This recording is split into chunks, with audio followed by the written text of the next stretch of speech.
Evet arkadaşlar, şu an geliyor. İnşaat tanıdık makinesi ya. Çünkü bugün pek iyi oynanan duyamadık. Bugün. Normalde illa iyi bir tane konu çalan bir tane oldu da bunlar hep sağda geçti.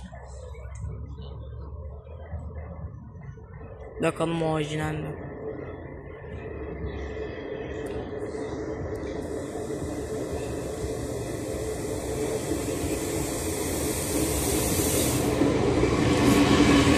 İkinci model ama. Evet, 15402 bu.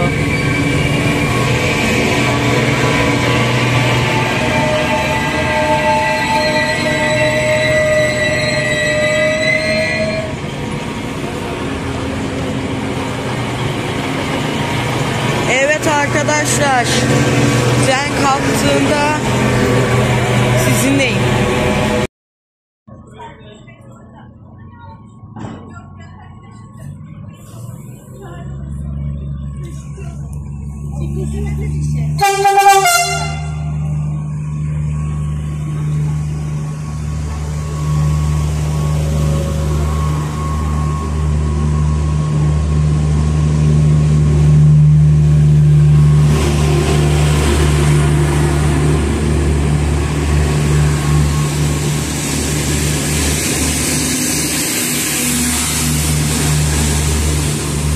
Ve evet, gitti.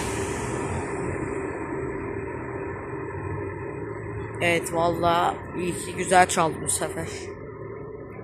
Ve evet arkadaşlar, umarım videoyu beğenmişsinizdir.